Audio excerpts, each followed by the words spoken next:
Nagaa faraarri jaalala waaqayyoo bakkuma jirtanitti isin haa qaqqabu. Jaalatamtootaa fi kabajamtoota maatii furtuu dhalootaa miidiyaa 4 akkam jirtu nagaa keessanii nagaa godha galata waaqayyoo inni nagaa nuuf kenne waaqayyo galata argatu. Nuti gaarii hojjennee toon taane gaarummaa waaqayyoo waan nuuf baay'ateef jennaan dachee kanarra jiraannee guyyaa kaleessaa irratti guyyaa argan galanni rabbi keenyaaf haa ta'u. Tolega har'ammoo seenaa ajaa'ibaa tokko isiniif qabadhee dhufee jira. Egaa fardaa fi gaarummaa namaa. Seenaan kun seenaa waa sadii of keessatti qabatudha. Farda namicha qaama isaa hir'uu ta'ee fi abbaa fardaa sana jechuudha. Namichi tokko miilli isaa lachuu citaa ture qaama hir'uudha jechuudha. Inni tokko immoo qaamni isaa fayyaadha fardas qabatee jira jechuudha. Yeroo baay'ee egaa lafa kanarratti wantoonni katabaman barumsa nuu kennanii darbuuf malee yookaan immoo wanti jireenya keenya irratti ta'u nu barsiisuudhaaf malee nu miidhuudhaaf akka hin taane kallattii garaagaraatiin ni baranna. Yeroo baay'ee waan gaarii yeroo godhan dhaloonni wanta gaarii godhan sana hanga yookaan immoo tilmaama waan gaarii godhan sanaan hojjetan sanaan deebi'anii waan gaarii argachuu dhiisuu ni malu. Garuu lafa kanarratti wanti hundumtuu gaarummaadhaaf ta'a. Gaarii kan ta'e Kiristoos qofadha jechuudha. Gaariin waaqayyoo qofadha. Haa ta'uyyuu malee lafa kanarratti hanga gaarii hojjennu deebinee gaarii argachuu dhiisuu ni malla jechuudha. Gara seenaa kanaatti otoo hin darbiin macaafa qulqulluu keessaa bakka tokko isiniifan dubbisa. Garuu haa ta'u malee maalii fi macaafa qulqulluuf seenaa kana wal qabsiistee jettanii akka gaaffii isinitti hin taane dhumarratti deebii isaanii argattu jechuudha. Hanga dhumaatti turtiin keessan furtuu dhalootaa miidiyaa 4 wajjin haa ta'u. Egaa sagantaan kun akka isin bira qaqqabuuf maatii ta'a. Akkuma kana akkuma maatii taataniin immoo mallattoo bilbilaa sanaa tuquu hin dagatinaa akka yeroo gadhiifamu wanti haaraa notifiikeeshiniin isin bira ga'utti jechuudha. Laayik sheeris gochuun dagatinaa yaada keessanis nuuf qoodaa. Akkana jedha sagalee tokko qofaan isinii dubbisa. Roomee ergaa warra Roomaa boqonnaa 12:21 irraa akkana jedha. Waan gaariidhaan isa hamaa mo'i malee hamaan isin hin mo'in jedha. Argitanii maaliif wal qabsiistanii isa jedhuuf jechuudha. Tole egaa sagalicha yookaan immoo yaada kanaa toora FB irraati miidiyaa irraa kanan argee waan baay'ee yaada koo toleefan isiniif qooduu yaaladhe. Tole mee ergan jechoota katabame sanaa seenaa namoota kana lamaaniif farda sanaa ergan dubbisee ka'ee yaada koo anis irratti nan kennadha. Akkana jedha. Namticha tokkootu fardaan osoo deemuu namticha miila lamaanuu hin qabne tokkotti dhufe.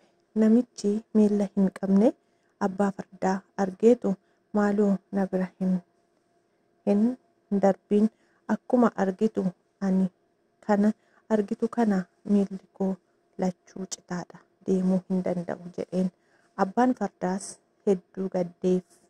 Namtichi miila hin qabne kanas baatee fardarratti uddeellatee imala eegale. Namtichi kun egaa yeroo argu gaara ol ba'uudhaaf jedhee yeroo inni dadhabaa jirudha. Imala erga eegalanii erga takka adeemanii booda namtichi miila citaa sunis abbaa fardaatiin akkas jedheen. Miilli koo citaa waan ta'eef lama taanee farda kanarra taa'uun natti toluu dide. Ati miilli kee fayyaa waan ta'eef xiqqoo lafa deemi. Ani immoo takkan kophaa koo yaabbadhaatii jedhe. Abbaan fardaas duraanuu waan akka malee gaddeefii jiruuf tole jedhee bu'ee lafa deemuu eegale. Namtichi miilli citaa sunis takka ergaa fardaan kophaasaa deemee booda gulufuu eegale. Abbaan fardaas dhaabi jedhuu didee gulufee fagaate deeme. Abbaan fardaa sunis namtichi miila citaa sun fardasaa fudhatee akka badaa jiru waan hubateef sagalee ol fudhatee akkas jedhe. farda kanallee fudhadhu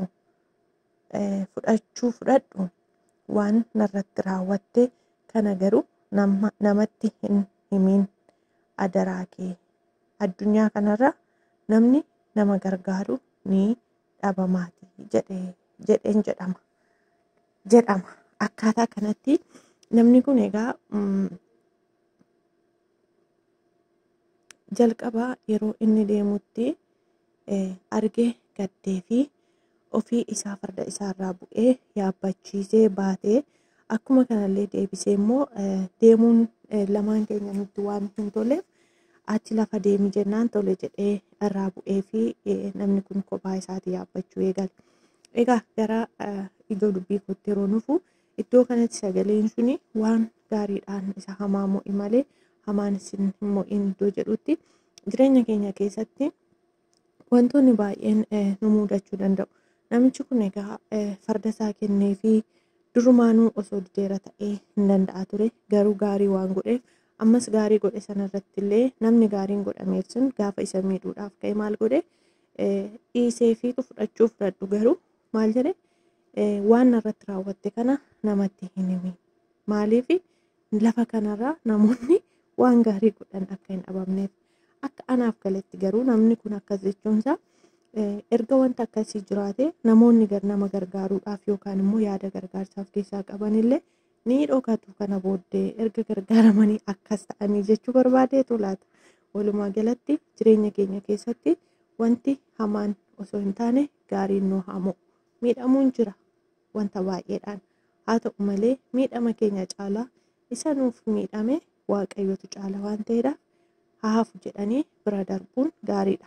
Namichi kun miila qaba waan ta'eef durumayyuu yeroo inni daddafu dura goruu ni danda'a ture. Haa ta'u garuu immoo waan gaariin waan isa keessa jiruuf durayyuu gaariidhaan mo'amee waan jiruuf akkana godhee miidhamus egaa fudhadhu jedhe lola hin dhaqne.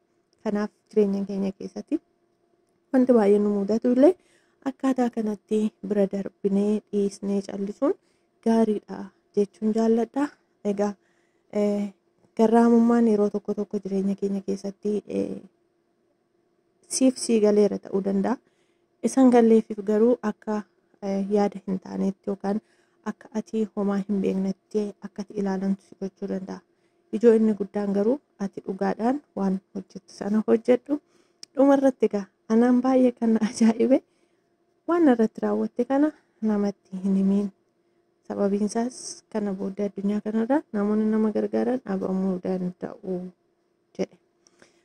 Tole egaa yaadna har'a isiniif qabadhee dhufe kana fakkaata jechoota kana yookaan barreeffama kana kan argee toora feesbuuk irra sagalicha garuu afraa yookaan immoo kitaaba qulqulluu keessatti kan barreeffame wajjin wal qabsiisee kan isiniif dhiyeessee ana obboleettii keessan furtuu dhalootaadha. Tole egaa lafuma jirtanitti bara jiraattanitti waan hundumaa keessatti yeroo tokko mo'amuun akka beekaa dhiisuun akka waan mo'amutti yeroon dhaloonni ilaalan jiru. Haafuun immoo waan gaariidha waan ta'eedhaaf jechuudha. Haafuun jireenya keenya keessatti waan baay'ee sirreessuu danda'a.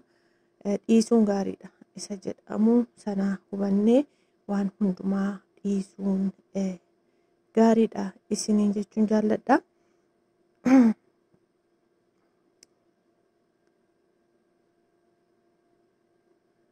Kanaaf egaa yaadna isiniif qabadhee dhufe kana fakkaata. Waan nu waliin turtaniif hedduu galatooma.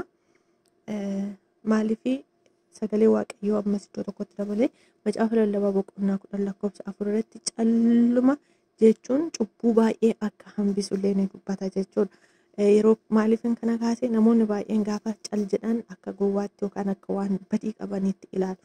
Garuu calluma jechuun immoo cubbuu baay'ee hambisuudhaan akka dandeenyu gaafa waa tokko hojjennu jechuudha. Kana fakkaata turtiin keessan ammallee furtuu dhalootaa miidiyaa 4 wajjiniin haa ta'u yaada keessan nuuf qoodaa waan nu hordoftaniif guddaa galatooma. Gaarii gochuun keessan ittuma haa fufu. Lafa kanarratti yoo dhabdan waaqa irratti ni argattu. Isas sintu dhaabbatee lubbuu keessantu boqonnaa bara baraa argata. Eenyumtuu lafa kanarratti waan gaarii gaafa hojjetu ofiif jecha hojjeta malee namaaf miti jechuudha. Inni nuti har'a lafa kanarratti hojjennu darbee lubbuu keenyaaf boqonnaa bara baraan nuuf ta'a. Lafa kanarratti kan jiraannu yeroo xiqqoodha. Yeroo guddaa miti. Sanuu bara kana jechuudha. Gaarii gochuun keessan itti haa fufu. Duubatti hin deebi'inaa. Waan hordoftaniif guddaa galatoomaa. Yaada keessan koomentii jala nuuf kaa'aa. Ulfaadhaa, jiraadhaa. Lafuma jirtanitti biyya kam keessa kan jirtan eegumsi gargaarsi Waaqayyoo isin wajjiniin haa ta'u. Obboloota koo hunduma keessan isin jaalladha kan chaanala kana hordofaa turtan turtii gaarii eebbifamaa.